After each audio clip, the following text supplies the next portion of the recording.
Golden State Media Concepts bring you Book Review Podcast, a haven for bookworms of all ages and the widest genres, from mystery to memoirs, romance to comedy, fantasy to sci-fi. If you love to read, this is the podcast for you. It's the Golden State Media Concepts Book Review Podcast.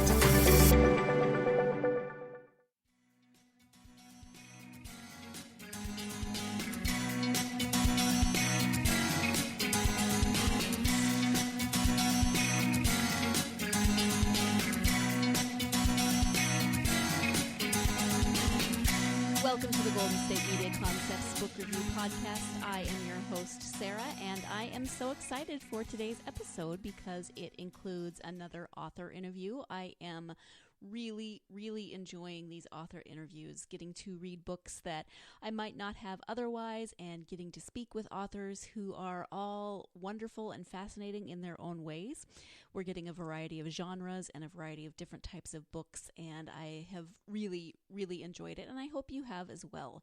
So today we are going to be speaking in a few moments with author Curtis C. Chen. He has written two books. The first one is called Waypoint Kangaroo, and the second one is Kangaroo 2. They are part of a series. Kangaroo 2 comes out next week on Tuesday, June 20th, and these are science fiction books. They are set in space, and I'm going to be honest with you, I love science fiction. I watch science fiction. I grew up watching Star Trek with my dad. I grew up watching and loving Star Wars. I watched a bunch of other science fiction movies and TV shows, but whenever I would try to read science fiction, I just couldn't manage to get into it. There was something about, there was something about all the science that I couldn't quite ever read through and figure out. And so eventually I just gave up. I mean, I love the space stories. I love the kind of otherworldliness of science fiction. You know, in a lot of ways it's very similar to fantasy, but you don't have to understand magic, right? I felt like I had to pay way too much attention to the science portion of science fiction. And science was not my strong suit in high school. I was okay at it. I didn't get terrible grades in it or anything, but not my best subject. So eventually I gave up on science fiction. So when I agreed to do, or when I set up this interview with Curtis Chen, I knew I was going to read science fiction, and I was both excited and a little bit terrified because I had to go back into this genre that I'd been avoiding for so long. And I'm so glad that I was able to do this interview because these books are wonderful. Yes, it's science fiction. Yes, there are a few things that I didn't necessarily understand, but one of the things that we talk about in the interview is that there's a few things in this world that he has created that no one really understands. So you don't feel so bad when you don't understand exactly how something works in this world. I love this because the books are adventures. They involve a main character named Kangaroo, who is a secret agent. He is not a great secret agent. He's not terrible, but he gets himself into situations that he doesn't always extricate himself from so effectively.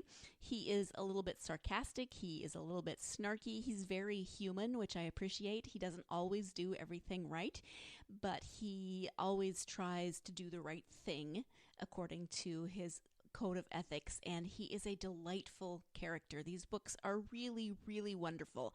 As I said, the first one is Waypoint Kangaroo, and it is out. You can read it already. And then Kangaroo 2 comes out next Tuesday, June 20th, so I highly recommend. You don't have to read Waypoint Kangaroo first. They are designed, as Mr. Chen will say in the interview, to be fairly, you can read them. You don't have to read them in order. You can pick up the story pretty well without reading them in order, but they're both very good. So if you want to read them in order, and you've got a week to read the first one before you go pick up the second one next Tuesday. So let me give you the blurb about Kangaroo 2. This is from the description on Amazon. It says, set in the same world as Waypoint Kangaroo, Curtis C. Chen's Kangaroo 2 is bursting with adrenaline and intrigue in this unique outer space adventure. On the way home from his latest mission, secret agent Kangaroo's spacecraft is wrecked by a rogue mining robot. The agency tracks the bot back to the moon, where a retired asteroid miner, codenamed Clementine, might have information about who's behind the sabotage. Clementine will only deal with Jessica Chu, Kangaroo's personal physician and former military doctor once deployed in the asteroid belt. Kangaroo accompanies Jessica as a courier, smuggling Clementine's payment of solid gold in the pocket universe that only he can use. What should be a simple infiltration is hindered by the nearly 1 million tourists celebrating the anniversary of the first moon landing. And before Kangaroo and Jessica can make contact, lunar authorities arrest Jessica for the murder of a local worker. Jessica won't explain why she met the victim in secret or erased security footage that could exonerate her. To make things worse, a sudden terror attack puts the whole moon under lockdown. Now Kangaroo alone has to get Clementine to talk, clear Jessica's name, and stop a crooked scheme which threatens to ruin approximately 1 million vacations. But old secrets are buried on the moon, and digging up the past will make Kangaroo's future very complicated. See, even just the explanation, the blurb of the book makes me, hopefully you, want to read it. It's fun. It's a little bit of secret agent. It's a little bit of science fiction. There's a little bit of mystery involved. Kangaroo has to solve the problems that happen in the book and figure out what is going on.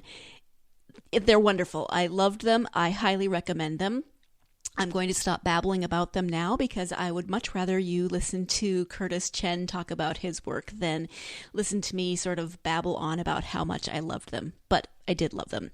So without further ado, let's turn now to my interview with author Curtis C. Chen, who joined me via Skype from his home in Portland. Hi, Curtis. Thank you so much for joining me. How are you today? Good. Thanks for inviting me, Sarah. You're welcome. We are here today to talk about your new book that's coming out, Kangaroo 2. But before we talk about the book, I would love for my listeners to just get to know you a little bit. So whatever you feel comfortable sharing about yourself, we'd love to hear. Okay, sure. I'm Curtis Chen. I'm living in the Portland, Oregon area right now. I used to be a software engineer, and now I'm a freelance writer. And this is my second novel. Most of my other free time, other than writing, is spent organizing Puzzle Pint, which is a monthly event that happens in bars around the world now. So yeah, Okay. that's basically me in a nutshell. Yeah, Okay. It's mostly fiction writing right now, which is, I'm really happy that that's sort of taking off, and I'm able to do that. Yeah. So when did you begin writing? Is it something that you've always wanted to do? Yeah, I mean, I was always interested in, stories from a very young age. I started reading pretty early. My parents would read to me. My mother was a public librarian for most of her career, so she was always, very much into my sister and me reading, and she would bring books home for us that she thought we would like. So from a very young age, probably sometime in grade school, I started thinking about writing my own stories, and wasn't very good at it at first, but kept at it, and eventually it started working out. My first short fiction was published in 2006, and then the first novel came out last year, 2016. Mm-hmm. In terms of genres, have you always been interested in more of the science fiction, or did you did you write in other genres before? Yeah, it's always been science fiction, fantasy, pretty much. I was very much into science fiction from a very young age. One of the first TV shows I ever saw was Star Trek, and the first movie I ever saw in the theater was Star Wars. So that was a pretty strong influence from the very start. And then I got into, science fiction books. I was really into Asimov's robot stories for a long time. And then as I started reading more, I found, other authors, other genres. So lately I've been getting into more fantasy. And that's been really cool too. Mm-hmm. Yeah. There's also a little bit of a mystery element to the Kangaroo books because he's, he's not a detective, but he does some detective work. Is that a genre you were also interested in? I mean, I've read stuff in the genre. I've never had a huge interest in it, but I mean, a lot of stories have mystery elements, as you pointed out. And certainly there was a period in high school when I was very much into spy fiction, and that can have sort of the mystery element because you don't know, who's working for who sometimes. There are a lot of secrets and, people are lying to each other about things. But I do remember, in high school, the theater company at my high school would do plays, and a couple of those plays were things like Agatha Christie's The Mousetrap, and so then I started looking at those too. So that was always, it was interesting in a different way, because mysteries are sort of more puzzly in that way, where the reader can kind of try to figure out what's happening as the story goes along. And I understand that's changing recently, because I've read some analyses of how the mystery genre has changed and diversified, and now there are all these different kinds of mysteries. But one thing is that readers have become so savvy about, you read a mystery and the author puts clues in there, but they don't want to give away the ending, but they want to give away enough that you can maybe figure it out. That wasn't really an issue for me, because I never really wanted people to know everything. And because Kangaroo is all first person, it was sort of easier to hide things from that character that he wouldn't possibly know or wouldn't be able to reason out over the course of the story.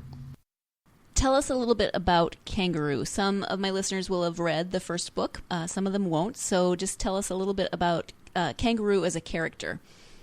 Okay, sure. So Kangaroo he's a spy, and he's in the future, so there's spaceships and things.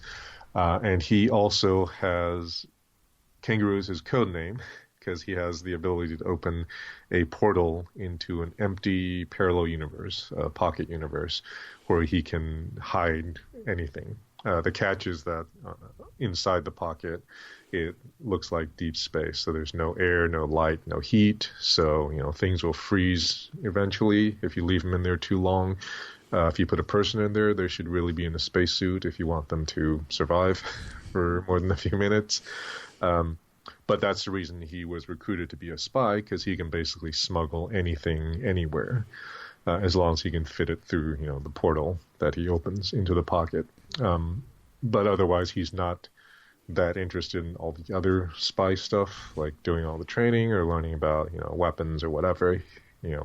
He gets to, go to space and other planets and, see cool things, and then just has to sort of, carry stuff with him.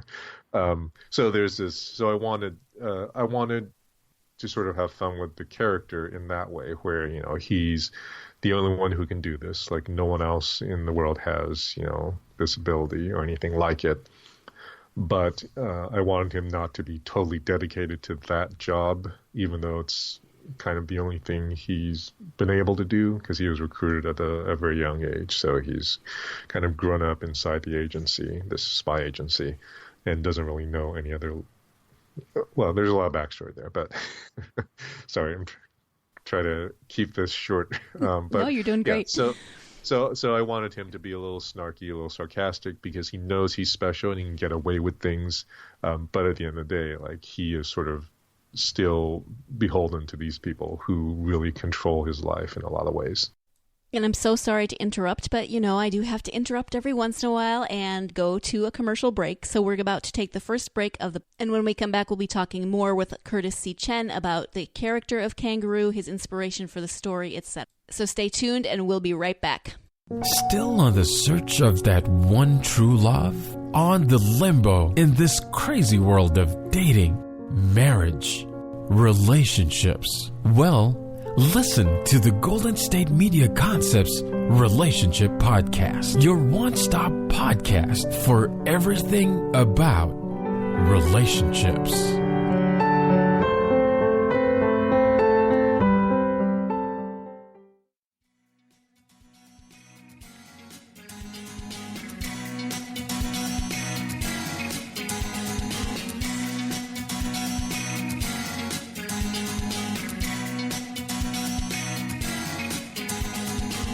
Welcome back to the Golden State Media Concepts Book Review Podcast. We are talking today with author Curtis C. Chen about his Kangaroo series, and he's going to talk more about Kangaroo as a character, about his inspiration for the story, about his inspiration for some of the elements of the story. So let's get back to that interview.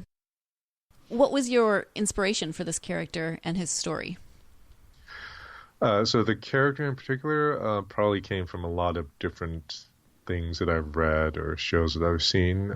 Just sort of, I wanted him to be kind of a younger character who was not necessarily as cynical as some, there's a lot of spy stories out there, and I kind of had that in mind, that I wanted to not do the same kinds of things exactly that have been done before, and also to subvert some of the tropes of that genre, especially all the James Bond stuff, where the main character is hyper competent at a lot of stuff and very confident in his own abilities. And I wanted Kangaroo to be a different kind of person than that. The pocket in particular, that came from, actually, the original idea came from a comic cartoon that I read when I was very, very young. It's something out of Japan called Doraemon, and it had been translated in Chinese. So I was born in Taiwan, and I lived there for the first 5 years of my life. And my grandfather owned a bookshop for a while, so I read a bunch of these comics. And in Taiwan, it's called Xiaodingdang, and the character is a robot cat from the future. That's awesome. Who comes back in time to help the grandfather of his owner in the future, because he's kind of this dorky kid who's bad at school and needs help with a lot of things. But so Doraemon has this. I believe the canonical English translation is a fourth dimensional gadget pocket.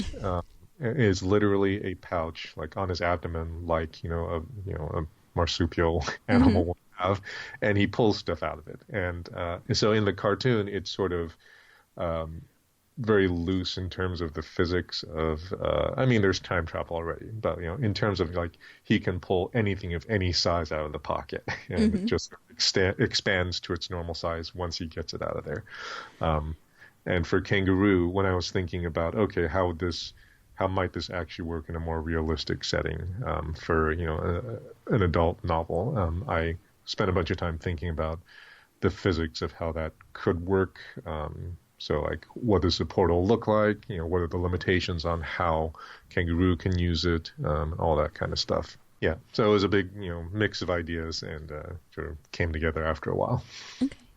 Is there anything you would consider to be autobiographical in the series, either in the series or in terms of Kangaroo himself? Nothing specifically autobiographical. I mean, I think a lot of the dialogue is just sort of naturally how I talk. Although I did, make an effort to, make different characters sound different, so that, they're not all the same person, kind of thing.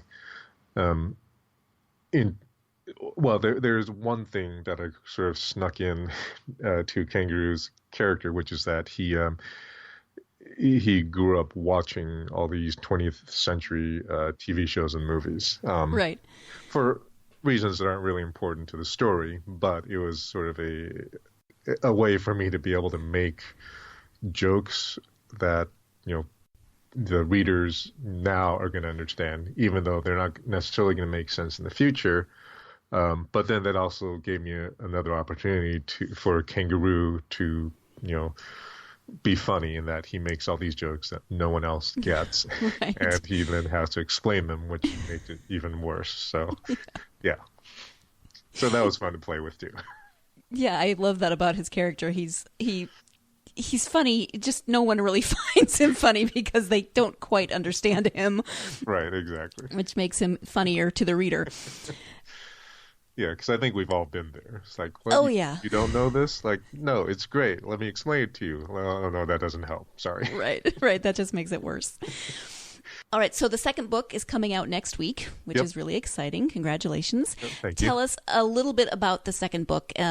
Whatever you want to say, in terms of, you don't want to give too much away, but how it's different from the first book, just whatever you want to tell us about that second book. Yeah, so Kangaroo 2 is the second book. It's spelled Too, for reasons that will become clear as you read it. It is a little different than the first one.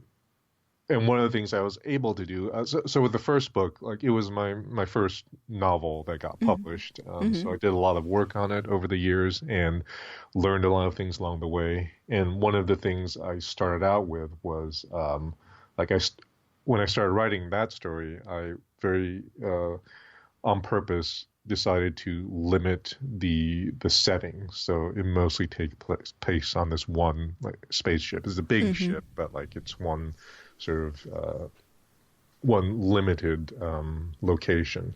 And in the second book, I wanted to stretch a little bit more. So it takes place in more different kinds of places. It's on the moon. That's not really a spoiler. And people do sort of travel around the moon because it's in the future, so it's been colonized, and there are people living there, working there. A lot of tourists because it's the moon, so there's all the Apollo landing sites and historical space stuff, museums now. So that was kind of fun to play around with a wider geography and to think about, okay, so what is going to be on the moon in this future? What are things that, would be interesting for him to go look at, or what are things that could go wrong in all these different places? And the series does take place at sort of an undetermined distance in the future. How much, before you started, how much world building had you done? So how much did you know about this future universe before you started? Yeah, I thought a fair amount about that. I sort of deliberately don't specify what year it is in either book, although I have an idea sort of in my own head for various reasons, because I wanted, everyone has different ideas about the future, right? And how long it's gonna take us to get to Mars or whatever, or start mining asteroids for whatever. So I didn't want that to be something that would throw a reader out of the story and oh, that's way too soon, or oh, that's way too far in the future. We'd have much more advanced technology than this then. So I'm you can imagine whatever you want, and that's fine. It doesn't really matter to the story. It just matters that it is a decent amount of time from now, and I did have specific ideas about the level of technology I wanted. I didn't want, even though I love Star Trek, I didn't want it to be that far out where a lot of the technology is almost magical. Just sort of press a button and lots of things will happen. Right. I wanted, especially in the first book, I wanted there to be things that would go wrong and it would be very, very difficult to fix. And I think that probably comes a lot from having been an engineer for a long time. I was in software, but I knew people who worked in hardware and hear about their problems and knew about my own problems with computers. So I did want to have that kind of feel, and hopefully that makes it a little more grounded science fiction and makes it something that readers now can relate to more, because we all have problems with computers and machines and our cars and whatever. So I did want there to be more advanced technology, but I didn't want it to be magical, and I wanted it to fail for very specific reasons and then have to get fixed by the characters in the story, in certain ways that would seem, plausible and was something that, people reading it now would understand. Okay, I don't know exactly how that works, but I can understand how something like that might work. This technology doesn't exist yet, but it feels right in terms of how everything fits together. Did you do a lot of research in terms of the science part of the science fiction? On some things, yes. I definitely, for the first book, I had to do some math on how long it might take to get from Earth to Mars and how orbits work and all that. Even though I do have kind of magical like engine that will make your ship go really really fast, and I kind of hand wave like how that works. And in book 2, I actually did a bunch of research on like how far apart things are on the moon and like how long it might take to get there, given what kind of transportation you have. And so there's sort of, time issues there too. And then in the first book, there's also, I don't have anything going faster than light in this world.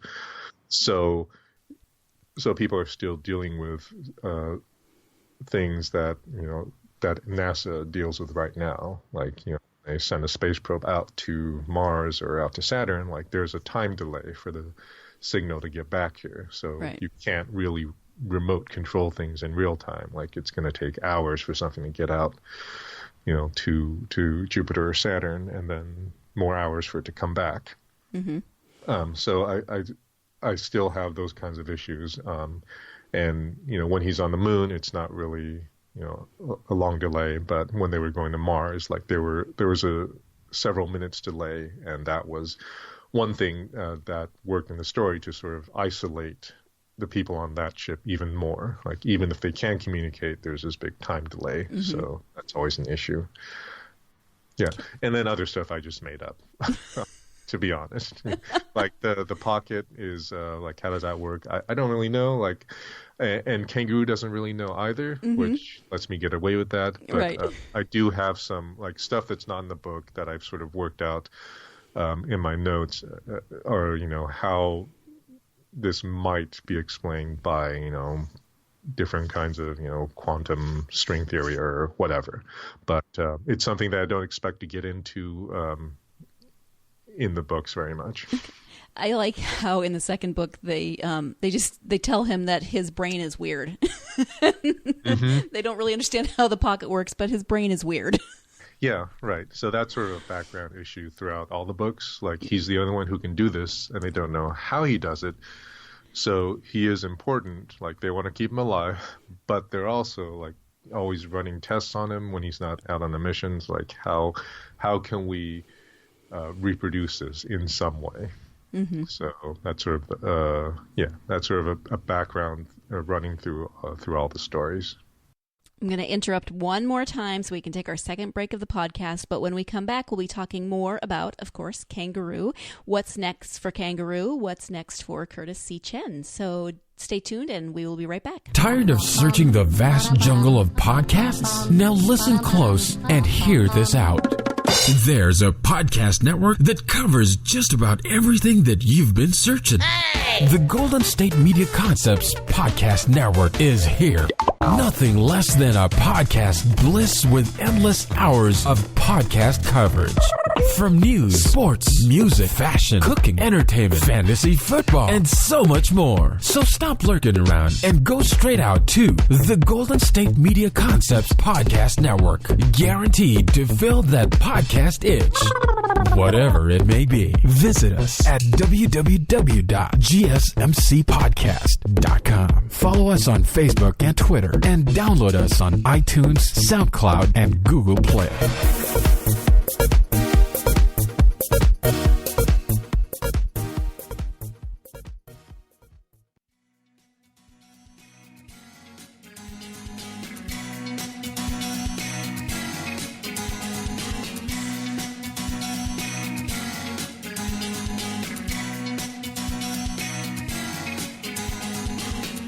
Welcome back to the Golden State Media Concepts Book Review Podcast. We are about to wrap up my interview with author Curtis C. Chen regarding his Kangaroo series and his new book coming out next week called Kangaroo 2. So let's get back to that interview. And I know you just finished the second book and that it's just coming out, but what is next for Kangaroo? For Kangaroo, that's a good question. We don't have a third book plan right now. Okay. I have ideas for that, I'm working on a standalone novel right now. We just sent a proposal for that to one editor, and we're gonna see how that goes. But yeah, I definitely have ideas for where Kangaroo could go next. I would love to send him to other planets, and so I think the theme is kind of going to be space tourism in a way, because he's going to all these places, and in my mind, like this is something that I've thought about for a few years, is that people want to go do things and see things for fun a lot. So once we have space travel that's fairly easy and affordable, and people can fly around the solar system, what are they going to want to do? Well, they're going to want to like go to the moon and look around, go to Mars. So the idea I've been thinking about for a future book is going to Venus, and there's actually so NASA has a group that thinks about very, very advanced future projects that they might do. And they have a video, I think it's on YouTube, and you can find it if you search for like NASA, Venus, balloons maybe. But they actually have this idea where, on Venus it's a pretty toxic and inhospitable environment. Below the cloud cover, like there are clouds all over Venus, and it's there's acid rain below there and all this kind of bad stuff. But above the clouds, like it's very sunny, and like you still can't breathe the air, right? It's not good for humans, but you could actually like float balloons above the clouds, so it's not raining acid rain on you, and kind of hang out there, and it's always sunny on Venus.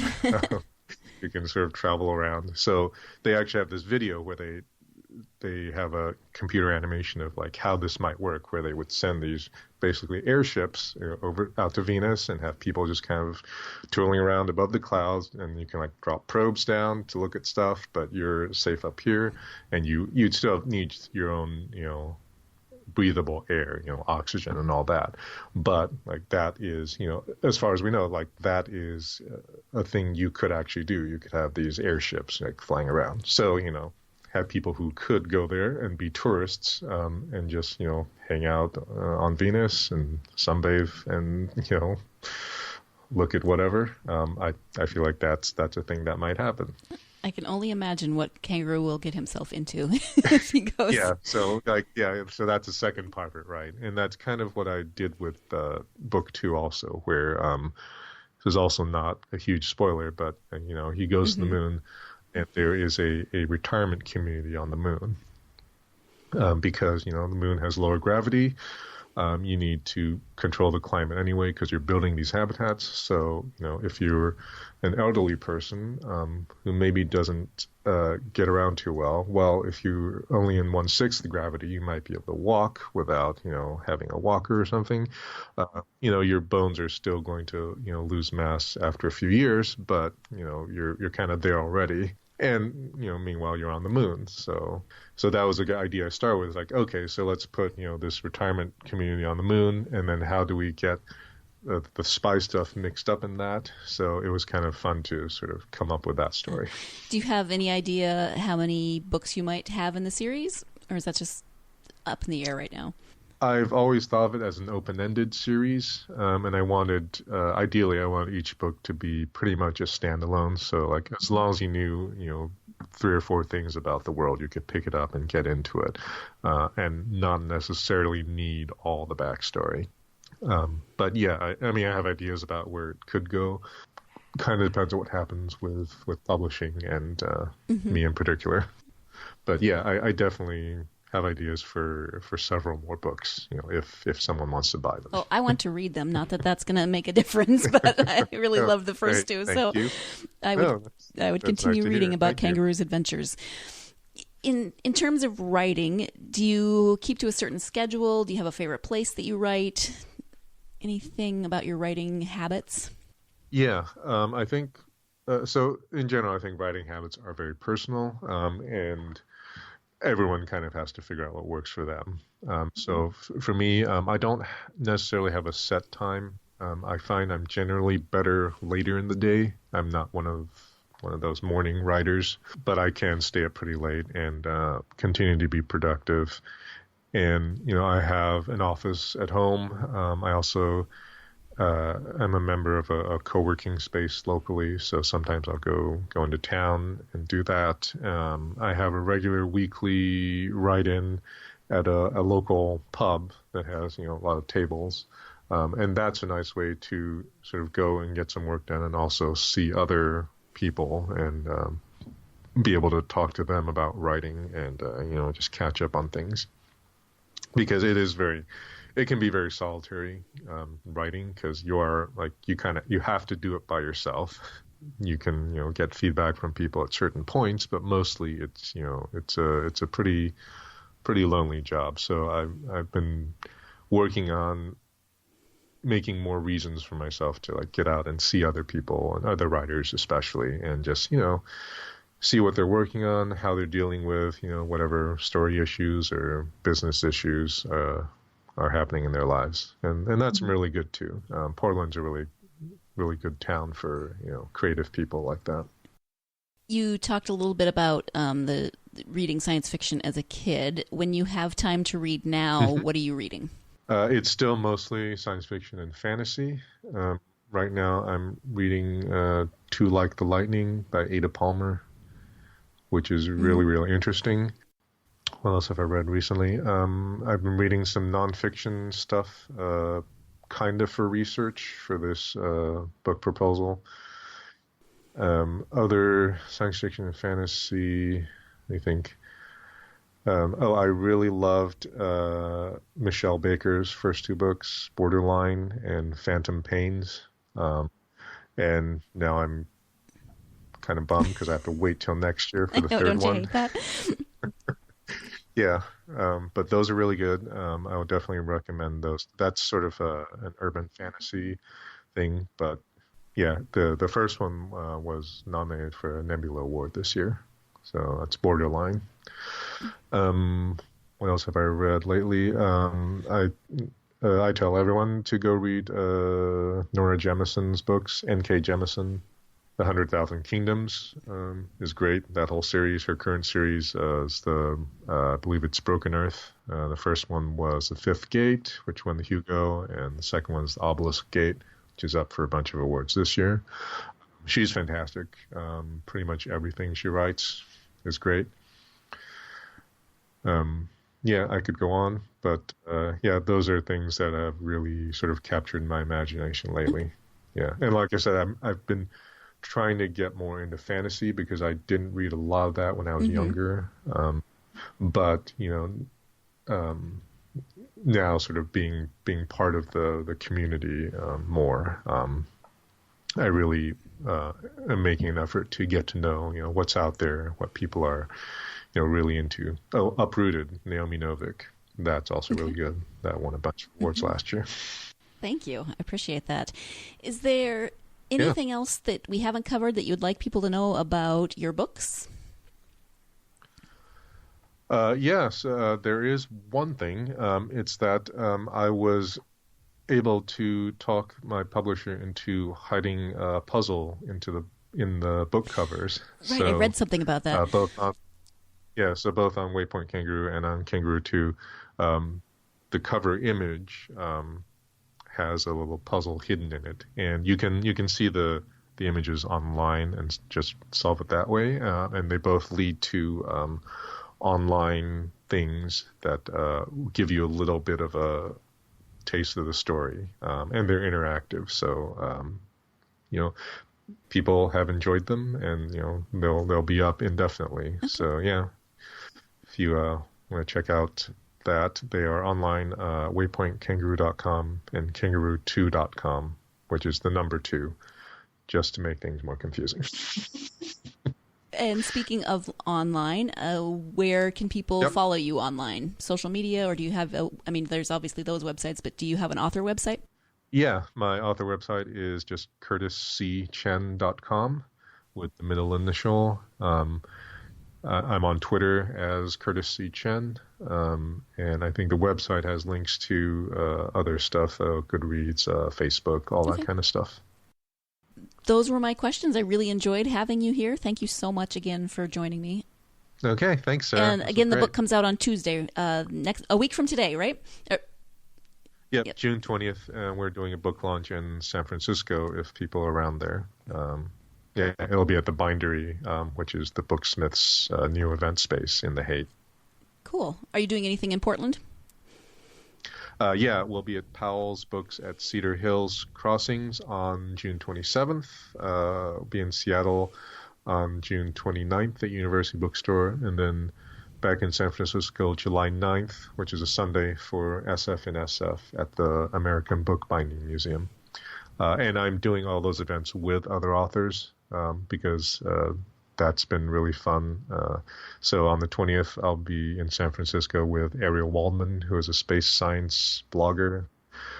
I'm doing Portland and Seattle with Jason Huff, who's wrote The Darwin Elevator, that whole series, and Zero World. And on July 9th, I'll be with Megan O'Keefe, who wrote Breaking the Chains, and the third book in that trilogy is out this year. Fun. That sounds like you've got a lot of good things coming up. You'll be traveling and meeting with great people. So I am. Yeah. And I suppose I should also mention that I'll be in Seattle on the 24th for the Locus Awards, because Waypoint Kangaroo is actually up for the first novel category this year, which is really cool. I don't expect to win it all because the other books in that category are amazing, but it really is an honor just to be nominated and included. That's great. Congratulations. That's wonderful. Yeah, thanks. Yeah, and it's a fun time. That's always a fun weekend to do. Yeah. Wonderful. Well, congratulations on the second book. It's great. Everyone should go out and check it out. I mean, they should read both of them because they're both fun. I loved both of them. So thank you so much for joining me. I really appreciate it. And good luck with all of your, with your second book coming out and with all of your events. Okay. Thanks, Sarah. Once again, I'd like to thank author Curtis C. Chen for joining me today. I really enjoyed speaking with him. I really enjoyed reading these books. I highly recommend them. Even if you're not necessarily a fan of science fiction, they're still a fun adventure. There's still a bit of a mystery. The characters are compelling and a little quirky, which I always like in my characters. So check these out, especially if you love science fiction. Definitely check these out. But if you gave up on science fiction like I did, go back with these. Ease your way back into science fiction with the Kangaroo series because they are fabulous and I highly recommend them. So thank you again, Mr. Chen, for joining me and for writing these fabulous books.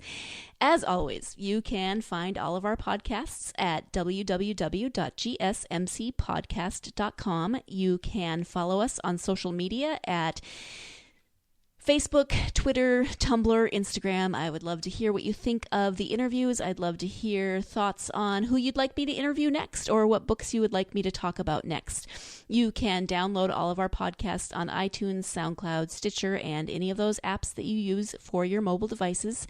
I hope you'll join me next week when I will be talking about Rick Riordan's new series, The Trials of Apollo, and book 2 of that series just came out in May. It's called The Dark Prophecy, so I hope you'll join me for that. But in the meantime, I really hope you will go out there and get yourself lost in a good book. Thank you. You've been listening to the Golden State Media Concepts Book Review Podcast, part of the Golden State Media Concepts Podcast Network.